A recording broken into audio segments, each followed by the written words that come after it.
আমাদের গল্প আপনাদের ভালো লেগে থাকলে আমাদের ইউটিউব চ্যানেলটিকে সাবস্ক্রাইব করবেন এবং সবার প্রথমে নতুন ভিডিওর আপডেট পেতে বেল আইকনটিকে ক্লিক করতে ভুলবেন না। তখন সময়টা মধ্যরাত। আকাশ একেবারে মেঘে ঢেকেছিল, তাই চাঁদও দেখা যাচ্ছিল না। এমন আবহাওয়ার কারণে মহেশের হৃদস্পন্দনও বেড়ে গেছিল। ও পুরনো একটা বাড়ির পেছনে লুকিয়ে বসেছিল।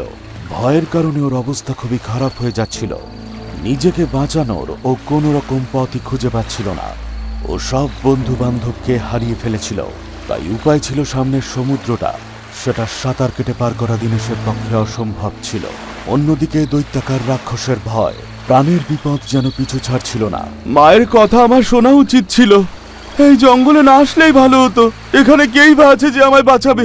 দিনেশ পুরাতত্ত্ব বিভাগের ইঞ্জিনিয়ার পোস্টে ছিল। প্রতিদিন নতুন নতুন জায়গায় গিয়ে সেখানে ইতিহাস খুঁজে বার করাই তার কাজ ছিল। একদিনও ইন্টারনেটের সাহায্যে বিরল আদিবাসীদের ব্যাপারে অনেক খোঁজ খবর নিয়েছিল। তাদের ব্যাপারে পড়তে পড়তে আচমকায় সে উঠে দাঁড়ায় এবং তখনই সে তার অ্যাসিস্ট্যান্টকে ডাকতে শুরু করে। আদিত্য, তাড়াতাড়ি এখানে এসো, দেখো কি পেয়েছি আমি। কি ব্যাপার স্যার, এত এক্সাইটেড লাগছে আপনাকে? এক্সাইটমেন্টেরই তো ব্যাপার গো। দেখো, যেমন মিস্ট্রি মামি ফেমাস, তেমনই ইন্ডিয়াতে আন্দামান নিকোবরে এক বিশেষ আদিবাসী প্রজাতিরা নিজেদের গ্রাম প্রধানের শরীর সংরক্ষণ করে রাখে। এখনো পর্যন্ত কোনো পুরাতত্ত্ব বিশেষজ্ঞ সেখানে গিয়ে পৌঁছতে পারেনি। এখন এটা সত্যি না আজগুবি গল্প সেটাই দেখার বিষয়। ইচ্ছে করছে জায়গাটা একবার গিয়ে দেখে আসি, হয়তো আমরা ওখান থেকে কিছু পেতে পারি।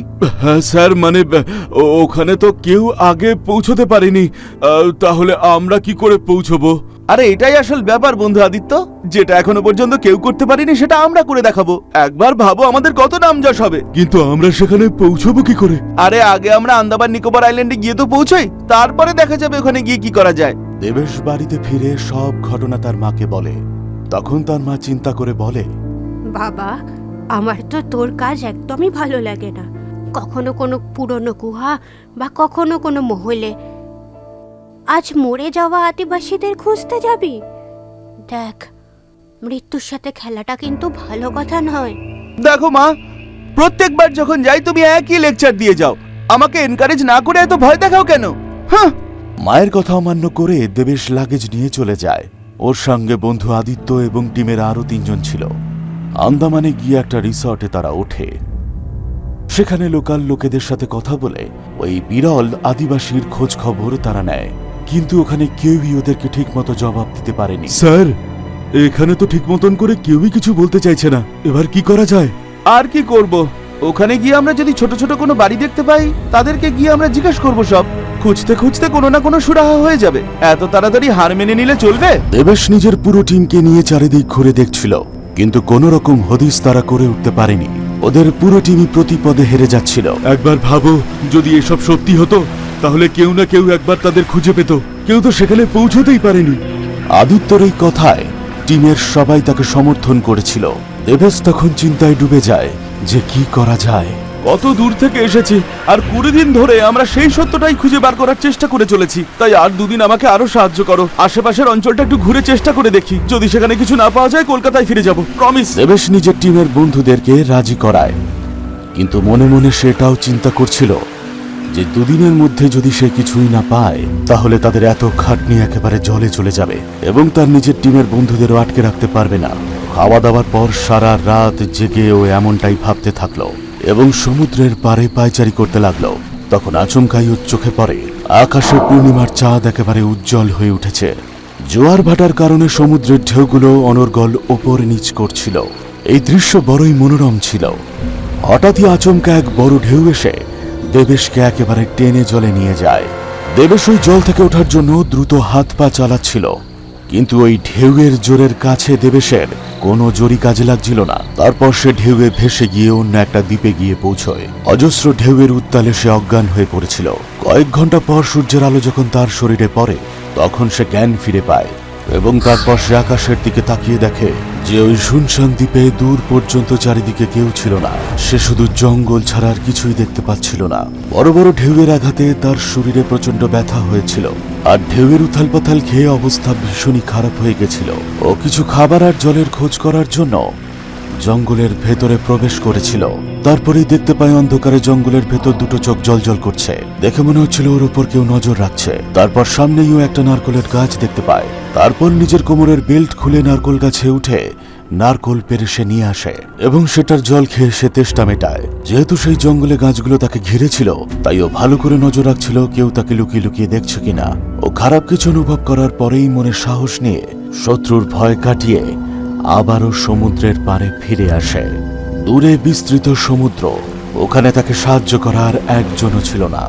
ফোন আর ওয়াকিটকি একেবারে বন্ধ হয়ে গেছিল। যেহেতু ও কোনো সাহায্যের উপায় খুঁজে পাচ্ছিল না, তাই ভাবছিল জঙ্গলে গাছের আড়ালে বসে থাকা মানুষগুলোর কাছেই কোনো সাহায্যের হাত পাতবে কিনা। মৃত্যু তো এমনি হবে, যদি তার আগে একটা সুযোগ নেওয়া যায়, যদি এই লোকেরা আমাকে সাহায্য করে। প্লিজ হেল্প মি, আমি আপনাদেরকে দেখতে পাচ্ছি, আমার সামনে আসুন। যখনই দেবেশ তাদের ডাকলো, ওর সামনে 8 থেকে 10 জন আদিবাসী এসে দাঁড়িয়ে পড়ল। বেলা কত করালা কক কেলা কাদা। আদিবাসী এমনটা বলে নৌকোর দিকে ইশারা করলো, কিন্তু দেবেশ তাদের কথা কিছুই বুঝতে পারছিল না। কিন্তু এটুকু সে বুঝতে পারছিল যে ওকে ওরা নিজের গ্রামে এই নৌকো করে ফিরে যেতে বলছে। কিন্তু দেবেশের এই আদিবাসী প্রজাতিকে এমনটাই মনে হচ্ছিল যাদের ব্যাপারে সে ইন্টারনেটে পড়েছিল। ও অনেক চেষ্টা করলো ওই আদিবাসী মানুষের সাথে কথা বলতে, কিন্তু তারা জঙ্গলের মধ্যে গিয়ে অদৃশ্য হয়ে গেল। কি করি, আর চলে যাব নাকি ওদের ব্যাপারে আরেকটু গবেষণা করব? এমনটা ভাবার পর দেবেশ তাদের জঙ্গলে পিছু নেওয়া শুরু করেছিল। অনেকক্ষণ হাঁটার পরে দেবেশ ওই আদিবাসীদের গ্রামে গিয়ে পৌঁছয়, যেখানে সবাই কাঁদছিল, কারণ তাদের গ্রাম প্রধানের মৃত্যু হয়েছে। সেটা দেবেশ লুকিয়ে ওদের ওই প্রক্রিয়াগুলো ভালো করে দেখছিল। ওই আদিবাসীরা ওদের গ্রাম প্রধানকে সংরক্ষণ করে একটা বড় ঘরের মধ্যে নিয়ে যায়। এসব দেখে দেবেশ একেবারে অবাক হয়ে যায়। আদিবাসীরা কাজ সেরে ওখান থেকে চলে যাওয়ার পর দেবেশ ওই ঘরের মধ্যে প্রবেশ করে আর দেখে অনেক সংরক্ষিত কফিন সেখানে পড়ে রয়েছে। ও সেখান থেকে একটা কফিন হাতে তুলে ওই নৌকোটা করে রওনা দেয়। অনেক ঘন্টার প্রচেষ্টার পর ও নিজের বন্ধুদেরকে খুঁজে পায়। ফিরে নিজেদের টিমের বন্ধুদেরকে এই খোঁজের ব্যাপারে যখন সে বলে, তখন সবাই খুব খুশি হয়েছিল। বাহ স্যার, আপনি তো দারুণ কাজ করেছেন। আজ রাতে একটা পার্টি হয়ে যাক, কি বলেন? পার্টি পরে হবে, এখন আমরা এটা নিয়ে ভাবি যে এই কফিনটাকে সংরক্ষিত করতে আমাদের কি করা উচিত।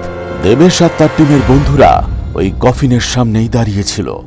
ওরা ওই মরদেহটাকে কফিন থেকে বার করে তার উপরে থাকা সাদা কাপড়টাকে সরিয়ে দেয়। কিন্তু ওদের এটা জানা ছিল না যে ওরা কত বড় ভুল করেছিল। ওই আত্মা ছিল এক রাক্ষসের। তখনই ওরা দেখতে পায় ওই মরদেহের মুখ পাল্টে পাল্টে তাদের সকলের মুখ হয়ে যাচ্ছিল। সবাই এতে ভয় পেয়ে দূরে সরে যায়। হুবহু আমার মুখ! না, এটা আমার মুখ। শুধু তোমাদের নয়, আমাদের সকলের মুখ রয়েছে। তখন সবাই নিজেদের মধ্যে কথা বলছিল। হঠাৎই আচমকা হাওয়া বইতে শুরু করলো, আর তৎক্ষণাৎই ভীষণই জোরে একটা বজ্র বিদ্যুৎ পড়ল, আর তাতেই ওই লাশটা নিজের জ্ঞান ফিরে পেল। ওরা পালাতে যাবে তার আগেই সেই লাশটা আদিত্য এবং তার টিমের সব বন্ধুদের ছিন্ন ভিন্ন করে দিল।